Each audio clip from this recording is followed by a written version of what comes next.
Good morning, ladies and gentlemen. Welcome to the regular meeting of the Shasta County Board of Supervisors for Tuesday, April 23rd, 2013. Thank you for joining us today. The invocation this morning will be given by Pastor Paul Schmidt of the Liberty Hill Christian Church, followed by the Pledge of Allegiance by Supervisor Modi. Will you join us by standing, please?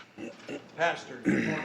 Good morning. Thank you. Thank you for this honor it is to be here. If you bow your heads, Father, we thank you for this free country that we live in, this beautiful North State. Your word tells us that you are the one that appoints kings and leaders. And Father, you have appointed each of these leaders to lead our county. And at this moment, Father, I pray blessings upon each and every one of them. Not just them, but Father, their families, as their families give up, as they serve us also. Lord, we also ask that the decisions that are going to be discussed, the things that are going to happen in this county, that you would give wisdom concerning all of them. Father, because we know that they not only concern the North State, but they concern us as people. Again, we ask that you would bless them and their families. Lord, we also recognize the sheriff's volunteers that are here that will be specially recognized today, and we thank you for their service as they give up for our county. We ask that you would keep them safe and keep their families safe. You are an awesome God, and we love you, and we give you all thanks and praise. And we ask all these things in your precious Son's name. Amen. Thank you, Pastor. Supervisor Modi.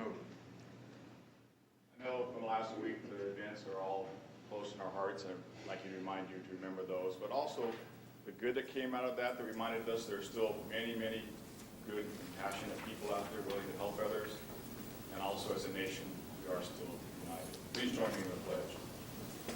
I pledge Allegiance to the flag of the United States of America and to the republic for which it stands, one nation, under God, indivisible, with liberty and justice for all.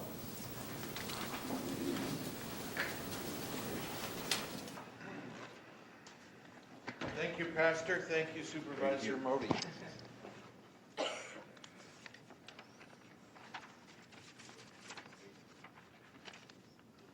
R1 on the regular calendar, presentation. Receive a presentation from Sheriff Tom Basenko to acknowledge Sheriff's Office volunteers. And Mr. Modi, in his preface to the Pledge of Allegiance, talked about the generosity of Americans and the generosity of spirit. And I think this agenda item exemplifies that generosity of people in Shasta County. Sheriff Basenko. Good morning, Chairman Kehoe and members of the board. Thank you very much. And Supervisor Modi and all the other supervisors, you're exactly right on the generosity of the men and women, not only here in Shasta County, but across the nation that volunteer in a variety of ways. As you know, the Sheriff's Office has numerous volunteers, and it helps us carry out some of our responsibilities to the citizens of Shasta County. These volunteers donate thousands of hours as in combination with each other to the Sheriff's Office and to the citizens of Shasta County. And I certainly appreciate their work as well as the other men and women of the Sheriff's Office. And many times you've attended over the years our volunteer luncheon to recognize their efforts. Some of the volunteers that we have is our law enforcement chaplaincy. They assist our coroner's office with the very unfortunate, but we have to give notifications on a person's passing, sometimes tragically.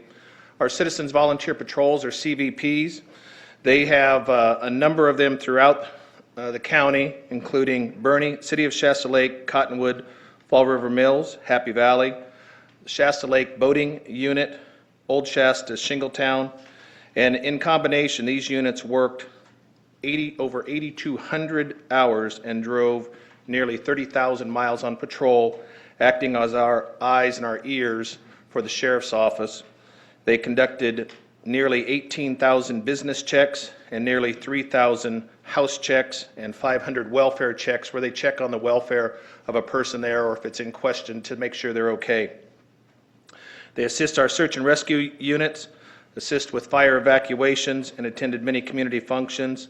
Also, our coordinator, Arnie Britton, also assists with neighborhood watch presentations to inform people if they'd like to get a neighborhood watch in their neighborhood. And Arnie volunteered nearly 800 hours, processed and trained 15 new volunteers this past year. Our Explorer program has 4 volunteers that are actively support assisting in many areas, including search and rescues, and these are for young men and women that may be interested in law enforcement. We have a reserve program, reserve deputies that assist us as well. The Asphalt Cowboys, which we're coming up on Rodeo Week this next month, they're part of our volunteer unit, but they are there to assist, especially if they have to prepare emergency food. And they did that last year with the Ponderosa fire, cooking for people that were displaced and at a evacuation center and cooked dinner for them there. We have a number of volunteers who volunteer in our clerical unit, processing paperwork and assisting in many ways. And our search and rescue is by far our largest volunteer unit, consisting of a dog team, a communication posse, Eastern Flying Posse, a Jeep posse, mounted posse, mountain search and rescue, tracking team, and dirt riders.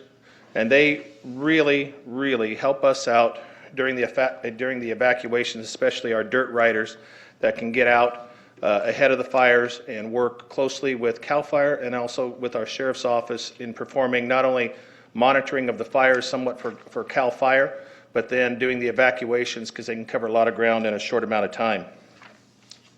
The chaplains volunteered for all of our public safety service agencies, assisting other law enforcement and the coroner's office over 10,000 hours. They drove over 700 miles, and then they also helped supply blankets and stuffed animals to the Family Justice Center out of the goodness of their heart.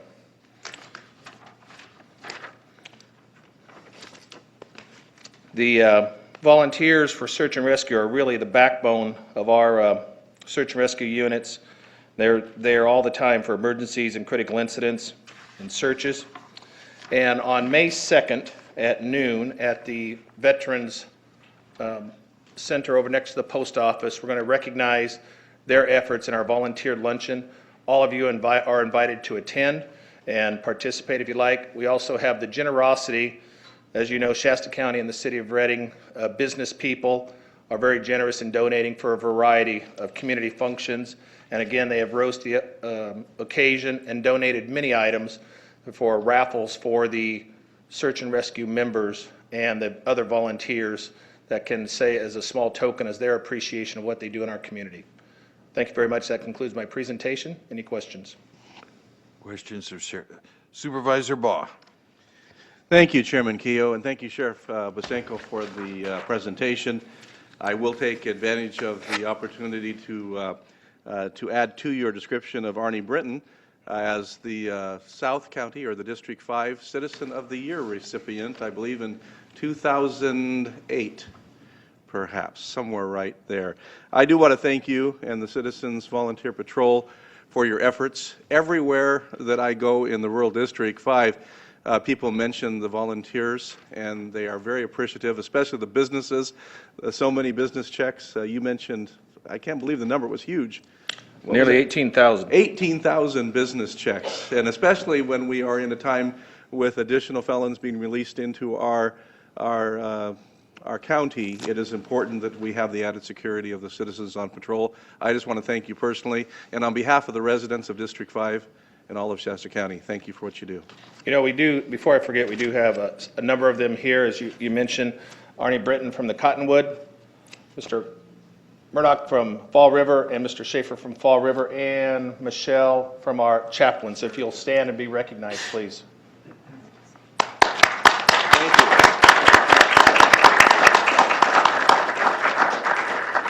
Thank you, Supervisor Modi. Yeah, I just wanted to add my congratulations to your, and thanks to all your volunteers. And thank you, Sheriff, for making the effort to pull our community together through our volunteers. It's through their generous time and donations that make a lot of things happen in the county on a lot of different levels. So please pass along my thanks to them. You bet. Thank you. Thank you, Sheriff Pasenko. Next item on our agenda this morning is the public comment period open time. Board action or discussion cannot be taken on non-agenda matters, but the board may briefly respond to statements or questions and, if deemed necessary, refer the subject matter to the appropriate department for follow-up and/or to schedule the matter on a subsequent board agenda. We have several requests to speak this morning. We'll start with Mrs. Sherry Beck. Ms. Beck.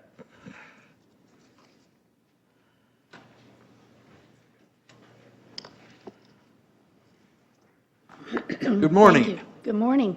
Thank you for letting me have some time with you this morning. This is addressed to you and the members of the board, Mr. Lees and Mr. Cruz.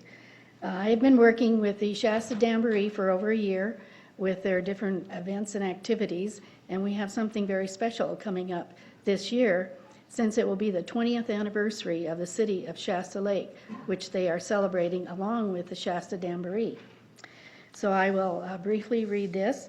Dear friends, you are cordially invited to a fun and exciting series of events at the 20th anniversary of the City of Shasta Lake and the annual Shasta Jamboree from Friday, May 3rd through Sunday, May 5th. Friday's events include a poker run, barbecue, and music. Saturday starts off at 6 a.m. with a pancake breakfast at the fire hall.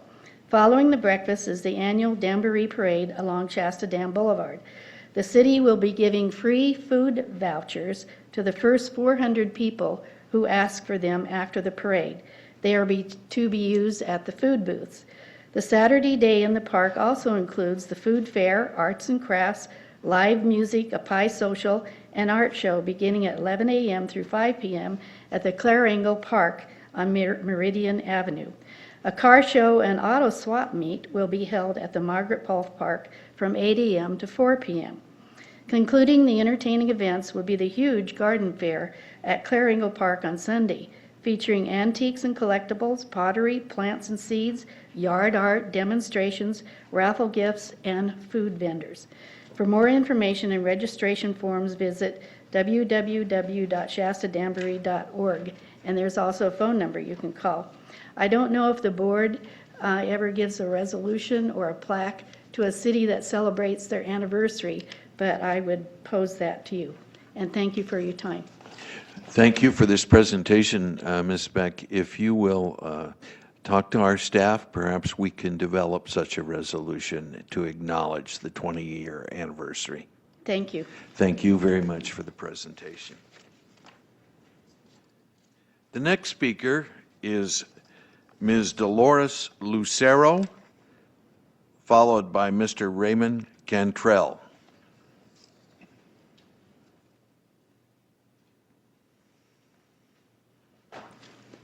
Good morning. Good morning. I wish I could have your sense of humor every day the way you have it. Unfortunately, you know, what goes on in Shasta County is very hard to smile and to be happy about. I have found that positive thoughts yield positive results. But that's not all, though. We need to take action to have positive and to remove the corruption in this county. That's how I look at it. Very good. I understand the city of Reading is dealing with the drones. And my question to you, why is the city of Reading is making decisions regarding the county? There's boundaries there. They can't vote or even to decide to bring those in or to go into non-binding contract, okay? So my question to you, why aren't you part of this decision? And if you are ready, why is the city of Reading overriding the Shasta County decision? Because I noticed been doing a lot of research. There is money involved in this. Maybe a lot of people don't do as much research as I do. I usually look for the dirt, you know, because there's always a catch. There's always money involved, and there is. So I noticed it says Ventura County, Alameda County. So why is it City of Reading? Just because they build the building does not give them the power to override for them to vote on this issue. So I have those concerns because I do believe they're beyond their boundaries because there is some guidelines regarding to the airport. Okay, so if you look into those guidelines under, I guess, Danger is the manager in the airport, there's a book there in regarding the laws, and you have to do a public hearing and all kinds of little steps before they even go into non-binding intent contract kind of thing, okay? And the other thing, my concern is, I want to know what gives you, the Board of Supervisors, and other council members in this county to give you the power to go above the law.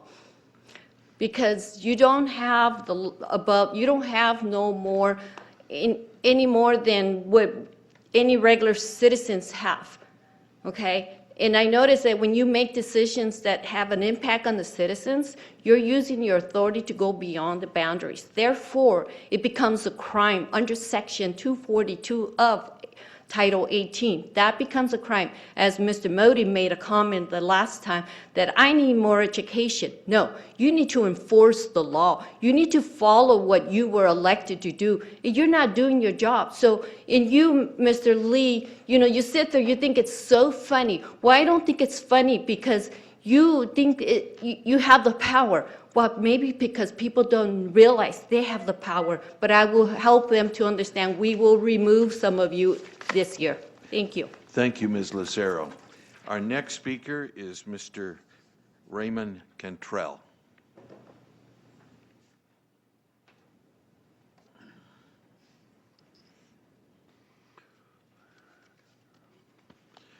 Good morning.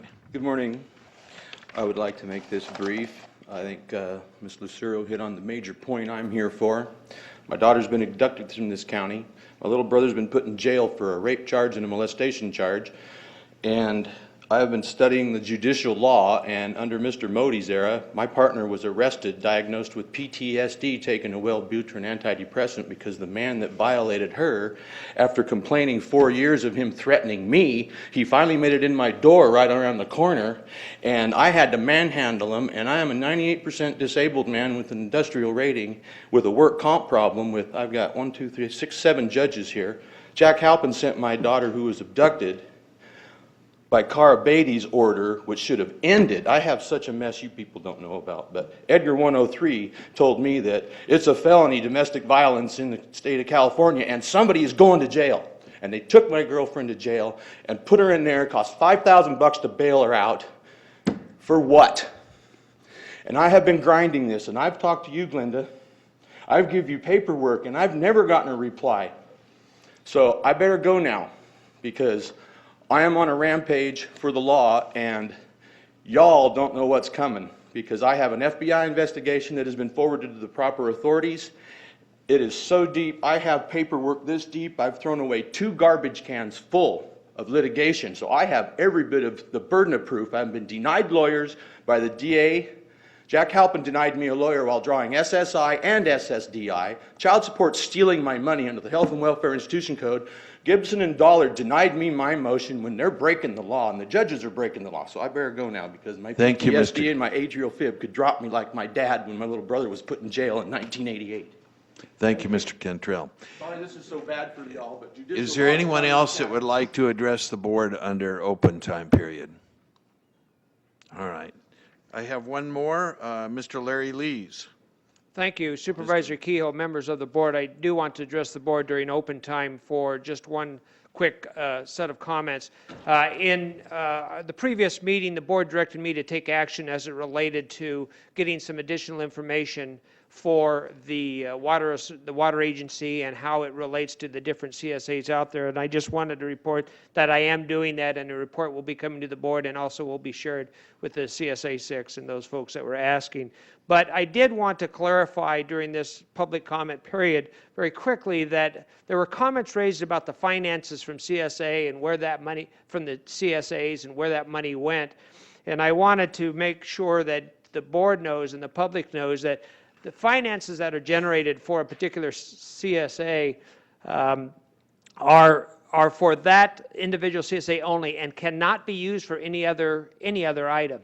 For instance, if a CSA is generating money to pay for a pump or to pay for their water service, the water agency or Public Works, who has the umbrella over that water agency, they cannot take that money and say, well, let's move it from CSA 6 and let's put it in to do some roads here. Or let's put it into another CSA. They can't even move it to another water project with another CSA because that money has to stay within there. Now, so how do we make sure that happens? Well, we have an independent elected auditor who will not allow us to move money from one pot to another like that. So there are steps in place, there's a process in place, there's business controls in place that will not allow that to happen. So I wanted to assure the board and the public that that does not happen.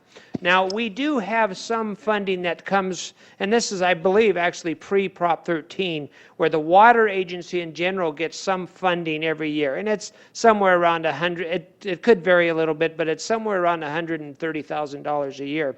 And again, those are for water projects and different water agency needs as it relates to the entire county. It could be fighting the delta to keep our water up here. It could be for major projects, but in the past we have taken some of those dollars and utilized them to help kickstart some of these smaller CSAs. And just for an example, CSA 6 that went through the Elk Trail East water project there, we actually gave them over $100,000 to help get out of that water agency money to help get them going and make sure that their project would be successful. So again, I just wanted to share and clarify that in case there was any misunderstandings about how the dollars are spent as it relates to special districts. Thank you. Thank you, Mr. Lees. I think we all appreciate that clarification. Often under the banner of open time, misinformation is presented to us as factual observation, and so we appreciate that clarification. Our next item on the agenda is the consent calendar. The following consent calendar items are expected to be routine and non-controversial. They may be acted upon by the board at one time without discussion. Any board member, staff member, or interested person may request that an item be removed from the consent calendar for discussion and consideration. We have two such requests this morning. The first is from Ms. Lucero concerning item C1. C1 is the 2011 realignment mid-year budget amendment follow-up from April 9th, 2013 board meeting. And the second is also from Ms. Lucero, and that is germane to item C11, which is a budget amendment concerning the jail budget. So, is there anyone else that would like to pull an item on the consent calendar? What is the pleasure of the board concerning disposition of the remainder of the consent calendar? Move approval. Thank you. Second. We have a motion and a second to approve the consent calendar. Further discussion. All those in favor of the motion, please say aye. Aye. Aye. Opposed? Motion carries unanimously. Let's move then to item C1. Ms. Hope, good morning. Ms. Lucero, I'd like to have the staff report first, and then we're going to provide you an opportunity. Thank you. Good morning, Chairman Kehoe, members of the board, Julie Hope, CAO's office. C1 is a follow-up from the budget amendment that you approved on April 9th. It is a technical item that the auditor and I missed on the April 9th budget amendment, which was pretty complex, as you recall. It doesn't change anything that you approved on April 9th. It's merely a technical item that completes the process that you voted for on April 9th. Yes, sir. The transfer 13928, what is that for? It is from probation, AB 109 restricted fund balance for the district attorney's office to fund AB 109 2011 realignment expenses that they had in this fiscal year. The DA and the DA and public defender both get a separate realignment allocation from the CCP, Community Corrections Partnership, but it's very small. It doesn't even cover enough money for one position, let alone support staff or supplies. So the CCP voted to give some of their CCP money to the DA in this fiscal year to help them with their realignment expenditures. And for the benefit of those in the audience this morning, a word on the Community Correction Partnership Executive Committee. What is their purpose? Their purpose is to develop the realignment plan, which they do annually and present to the board. And as a part of that plan, they decide how they spend their allocation on what programs, activities, services. And this item does follow the plan that was approved by the board on October 2nd and the Community Corrections Partnership Executive Committee. Thank you, Ms. Hope. Ms. Lucero may have some questions if you'll reside in the first row. Ms. Lucero. Yes, I do have a couple of questions, actually. I was wondering, since some of that funds actually go to the DA, is if those funds are used for what purpose? Is it also does it apply to enforce the law? I mean, if they're getting money, why aren't they enforcing the law? I mean, I noticed that we talk about AB 109, but yet, you know, how many times do people go back and forth to jail and then they're released and continue to do the same thing? Why isn't the DA and the sheriff, why aren't they doing their job? I mean, for us to be giving money and constantly shoveling, you know, trying to say, well, this is for this program, but why not start enforcing the laws instead of spending more money? I don't get it. I mean, it's just, to me, it doesn't make sense. Pay somebody to do what? Not to follow the law? Because that's what we're paying people to do, especially the sheriff and the DA. So those are my concerns. Thank you. Thank you, Ms. Lucero. Yes, Mr. Modi. Yeah, I believe the DA and the sheriff are following the law, and I'll move approval of this item. Second. Motion and a second. Further discussion? All those in favor of the motion, please say aye. Aye. Opposed? Motion carries unanimously. Thank you. Next item is C11, Budget Amendment, Jail Budget. Good morning again, Chairman Kehoe, members of the board. Julie Hope, the sheriff has asked me to address this item. As you recall, last year, the board had approved the sheriff to spend $50,000 in the Public Safety Fund to put together an application for the AB 900 Phase 2 jail construction project. Some of that work involved the CEQA, the California Environmental Quality Act work that was required for the application, as well as some real estate due diligence work that the state requires as part of that application, but yet that the county has to pay the state to perform some of that review work. So the work was started last year with Public Works and the Sheriff's Office. They actually were able to absorb all the costs for the work last year within their budget and did not use any of the Public Safety Fund balance. But they weren't able to complete some of that work. It fell over to this fiscal year and needs to be rebudgeted. And the amount being requested, $23,437 in Public Safety Fund, is the only amount that was used from the Public Safety Fund. They didn't use the entire $50,000 out of the Public Safety Fund. They were able to absorb last year's costs within the jail budget. But again, it had to be rebudgeted into this year to be completed. Even though we didn't accept the award that we were awarded, we did have those costs. They were completed this year. The total cost of the Public Safety Fund for both years is $23,437. Thank you, Ms. Hope. Ms. Lucero.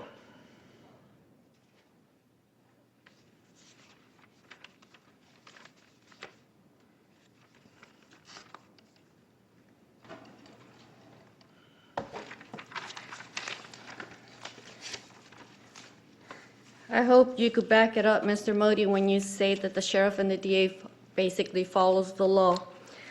Because now I want to read you something that it applies to them too in regarding the jails here. Why didn't let me see, district attorney was basically, he stated there was a loophole in regarding the Anderson police officer to put him in prison for raping a woman. Okay? Where did the DA enforce the law there? What about the officer, the 4-year-old son of an officer who shot himself. Where is the justice for that little boy? Ms. Lucero, do you have any specific comments on the allocation of $23,437? Well, yes, Okay. what I just said, that does apply to what I'm trying to say. We're spending money for what? We're not enforcing the laws. So my concern is what Mr. Modi just made the comment. The DA and the sheriff is not enforcing the law for people to even go to jail. Why are we paying out money? So the sheriff and the DA is not following the laws, Mr. Modi. Thank you. Thank you, Ms. Lucero. We have a motion for approval of CO11. Is there a second, please? I'll second it. I have a motion and a second. Further discussion? Under discussion, I Yes. would just like to thank the Sheriff's Office and Public Works Department for not only receiving the allocation of $50,000, which I thought was conservative to begin with, but saving us a net of $26,000 plus. Appreciate your conservative nature. Thank you. All those in favor of the motion, please say aye. Aye. Opposed, motion carries unanimously. Thank you, ladies and gentlemen. Shasta County Board of Supervisors will now recess and convene as the Shasta County In-Home Supportive Services Public Authority Governing Board. Do you need a minute, ladies? Okay. Shasta County Board of Supervisors does not receive any additional compensation or stipend for acting as the Shasta County In-Home Supportive Services Authority Governing Board. There is one item on the consent calendar, SDC 1, which is First Amendment to the Agreement with Becker and Bell Incorporated for Labor Relations Services. What is the pleasure of the board concerning disposition of this matter? I would move approval. Thank you. Second. Have a motion and a second. Further discussion of the motion. All those in favor of the motion, please say aye. Aye. Opposed? Motion carries unanimously. Thank you, ladies and gentlemen. The Shasta County In-Home Supportive Services Public Authority Governing Board will adjourn and reconvene as the Shasta County Board of Supervisors. Regular calendar continue. R1, strike that. R2, General Government. Administrative Office Board of Supervisors. 1, receive a legislative update and consider action on specific legislation related to Shasta County's legislative platform. And 2, receive supervisors' reports on county-wide issues. Relative to number 2, I'll start with Supervisor Giacomini. Mr. Lees, anything under 1? Nothing to report. Thank you, Supervisor Giacomini. Great. Thank you, Chairman Kehoe. Was able to attend the Community Helpers event in Bernie at the Intermountain Community Center, which was a great event. Brought lots of little children from the area to climb on fire trucks and meet with the sheriffs, and that's always a really great event locally.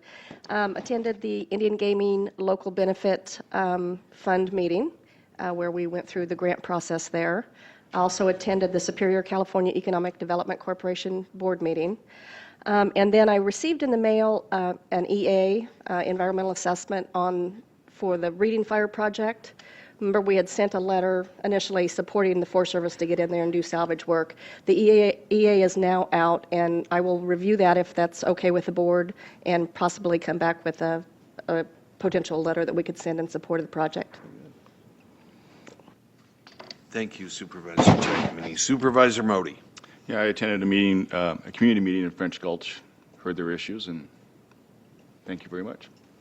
Thank you. I have 3 items. Mr. Lees, I attended Senator Gaines' town hall meeting, and I obtained some of these booklets on the legislative process. This is pretty solid stuff if you'd like to know what goes on in Sacramento. I put them in the back there by the agenda, and I invite you to take a copy of this. Very informative. On Saturday morning, I presented a certificate on behalf of the board at Cool April Nights, and the winning vehicle was a 1940 Ford convertible. It was a pretty nice car. Is that the year you graduated Oh, high school? yeah, thanks a lot. And then finally, I made a presentation on Friday to the Grand Jury Association. It was a media day, very successful. Had an opportunity to explain to the media the important role that the grand jury and the Grand Jury Association plays in Shasta County, it was time well spent. Supervisor Baugh. Thank you, Chair Kehoe, and I'd like to at least know that you got to sit in that beautiful vehicle. I did not. You did not. Oh, you could have been there for all of us, Chair Kehoe. And next year perhaps. I wanted to report I attended the RCRC Rural Counties meeting, and there were so many issues, but I'll bring up just three with kind of a short explanation. On the SRA fees, also known as taxes, we had a report from Mr. Lee's several meetings ago that they had decided, CAL FIRE had decided to hold off on the billing. And a little bit more behind the story. Apparently, the forces are ganging up even against the state legislature and against the governor. We had reports before that the State Board of Equalization was opposed to having to collect the fees, and the department head and the employees are not happy. CAL FIRE has expressed publicly that they are no longer happy with being on the receiving end of the fire, no pun intended. And the Department of Finances has now joined in that public black eye on the receiving line, and they're not happy either. Everybody is in hopes that the state legislature will do the right thing and either eliminate this or assign some statewide smaller tax, make it a legitimate vote if it is a tax by a 2/3 majority, and do the right thing and remove it from the backs of the 840,000 rural residents that are having to pay, spread it out more evenly, or not collect it at all. AB 109, the biggest fear that I think everyone has is that the continuing shift to counties will mean increased liabilities and increased burdens to the counties, and that apparently is happening. I had written down the Armstrong decision. I'm sure the sheriff is more than familiar with this, ruling that in effect says that the county jails must have and provide the same, I'll use the word opportunities, for those who are housed, which really means that liabilities and shifts to the counties, the expectation that will be like a mini prison, and those jails were not built for such. We will have to deal with that as the state continues to shed its responsibilities. And then just for a note of interest, Colusa County, like other small rural counties, is seeing a lot of their local property shifted to the state and taken away from local tax rolls by transfers or direct sale to the state of California. They enacted within their general plan legislation that prohibits that to the state of California, or restricts it rather, not prohibits, restricts. And I suspect that if I'm ordering a copy of the legislation, that we might find it has something to do with the tax shift. And if they were successful in doing so, we might want to look at it. While Shasta County doesn't have the challenge that some of the smaller counties, there are some counties in Northern California that have only 10% of the property left. The rest is state and federal property or private lands beyond the county tax rolls. We might want to kind of take a look at it ahead of time if they're successful with that. I also attended yesterday the PSA2 Area Agency on Aging meeting. It was hosted here at the county for the 5 counties involved. They wanted me, the supervisors, wanted me to express to this board and staff the sincere thanks for allowing the meeting to be hosted here, and they really appreciated the facilities that were used.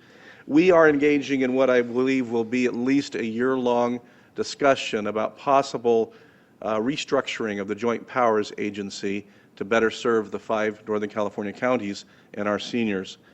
And then the last thing I'll mention will be an invitation to everyone in this room and who views this via cable access, an invitation to Pizza and Pumps held in the factory outlets on Sunday beginning at noon. This is a family event that benefits the Shasta Family Justice Center and the Women's Refuge. It will be the first ever Walk a Mile in Anderson, and so we hope that many men will turn out and they will have fundraised, and we can raise a significant amount of money for the refuge. It's a family event. Obviously, there's all kinds of pizza. It's sponsored by Mary's Pizza. There are lots of music groups, and you'll find a few old guys like me wearing their high heels to benefit the refuge. So come on out and at least harass us if nothing else. Thank you. Thank you, Supervisor Baugh. Supervisor Chappelle. Thank you, Chair Modi. I have nothing to report. Thank you.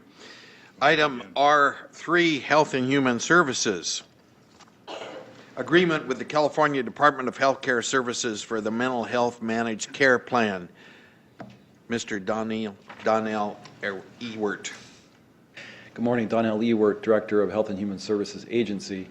What you have before you today is this contract with Department of Healthcare Services for Shasta County to run the Mental Health Managed Care Plan. It's got a very interesting number on the front of it, as you may have noticed. $8 billion. That wasn't a typo. That's actually the state's estimate of how much federal financial participation that they can draw down in this 62-month period. And that number was put on the agreement because Shasta County's portion of that, which is about $37 million, is actually not capped. And so if we were to claim more due to the matching through our Medi-Cal services, then that number could change. And that's why it's kind of an odd arrangement with the financing. Just to give you a little history on managed care and mental health, back in the 90s, the state transferred responsibility for the inpatient, emergency, and later the non-emergency and outpatient services to the counties. We received money through 1991 realignment, and then there were more monies transferred or realigned to the counties in 2011. And then, of course, there's a small amount of general fund as well that contributes to our mental health services here in Shasta County. And those funds are used to operate the system, and then we draw down through billing these federal resources as match to complete our system. And our objective is to provide for or arrange services and then pay for them for Medi-Cal beneficiaries, which we then claim on a fee-for-service basis. Because we've been doing managed care for a while, the rest of the Medi-Cal system has not been under managed care. That is changing now. On September 1st, there's been an expansion of the general Medi-Cal managed care to the rural counties. So starting September 1st, we will be having our Medi-Cal population under managed care operated by the Partnership Health Plan of California. And we will need to develop a memorandum of understanding with them to clarify what are the responsibilities of their organization to pay for mental health services and what are the responsibilities of ours. And to put it simply, they're still going to be paying for mental health services rendered through the primary care system, and we will be paying for the specialty services. So we will need to negotiate that. You may recall back in August, Martha McKenzie, my predecessor, came before the board and with an interim agreement for about 8 months. Immediately prior to that, when the Department of Mental Health was in charge of this agreement, there was a period of about 3 years when there wasn't an agreement between the state and the counties, and we were basically operating without a contract. The Department of Mental Health has been dissolved, or at least transformed into the Department of State Hospitals, effective July 1st of last year. And so Department of Healthcare Services is now responsible for this agreement. So they initiated that interim agreement, which was supposed to terminate on December 31st of last year, but then was extended until April 30th of this year. And Marta came before you and basically explained that there's a challenge in financing for mental health in California, and it's a real challenge here in Shasta County. And unfortunately, I'm here to report today that hasn't changed, that it's still a challenge, and probably will continue to be a challenge at least for a couple of years and maybe longer. And I just wanted to mention a few of those challenges in conjunction with this agreement. Number one, we have a great deal of difficulty recruiting psychiatrists. First of all, because it's hard to pay enough to recruit them. There are other public entities that pay better than we do, specifically prisons, and so it's difficult. And then we're a rural area as well, which makes it challenging. But fortunately, I'm glad to report we are in the process of hiring a new psychiatrist, and we will be able to then not utilize the locum tenens organizations, which cost us a great deal more to provide the service through the locum tenens. So that's a positive change. And another challenge we've had in the last couple of years is an increase in hospitalizations and placements in institutes for mental disease, which are locked facilities where people go a lot of times when they are conserved by the public guardian. They're gravely disabled. They don't need acute care any longer, so we have them in a facility for a while until a lot of their mental health issues can be resolved to the extent that they can come out and live a little more independently. And we've been trying to understand this problem. It seems to have started a couple of years ago with people that were known to us, and my belief is that a lot of that is a result of several of our board and care facilities closing here in Shasta County. Over the last 4 or 5 years, we've had 3 facilities close, go out of business. These are private businesses. We really only have 1 board and care left in Shasta County. So one of the things we're trying to do is stimulate some new activity in that regard, and we are working with a private party trying to hopefully see them open a new board and care facility in our county over the next year or so. So we're hoping that that will help with that issue. But another problem we've had is we've had a lot of new people come into the system that were not previously known to us. And we don't know the reason why for that, but the number of new patients that have been coming into our emergency services over the last year has doubled. And so that's a problem too, because that's now increasing the number of people that may have a chronic mental health problem that we need to attend to. So all of that's resulted in increasing costs for these placements in acute hospitals and these institutes for mental disease. So that's created a lot of financial pressure in our system. And then finally, as you're well aware, the economy really has been very poor for the last 4 or 5 years, and that has impacted tax revenues, specifically for 1991 realignment, which has declined for mental health and then been somewhat flat. And so we've had diminishing resources there as well to use for that match that we need to draw down the federal funds. So that has created a bit of a crisis in our mental health budget.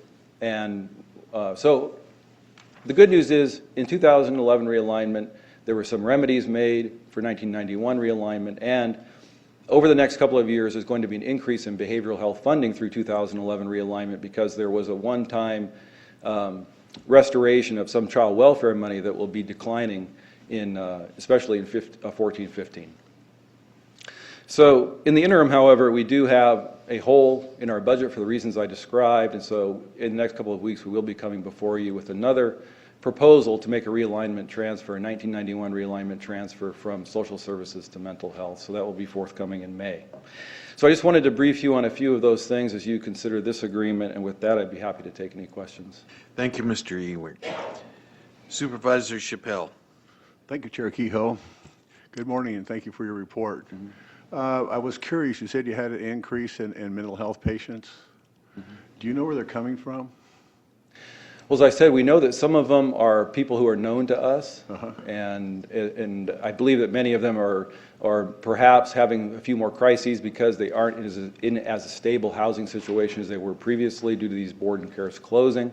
We do try to work with other facilities in our area, room and boards, which provide housing, but not a lot of supervision, and so it becomes more difficult to manage medications and so forth. We do try through our staff to do that. So that's one piece of it. And then we've got these new, young people tend to go into some kind of psychiatric crisis for certain conditions like schizophrenia and bipolar disorder in their late teens or early 20s.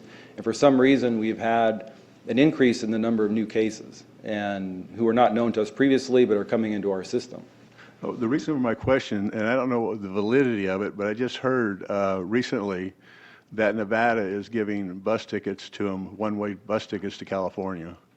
So I don't know if there's any validity in that or not, but they were talking about the increase in mental health patients for California.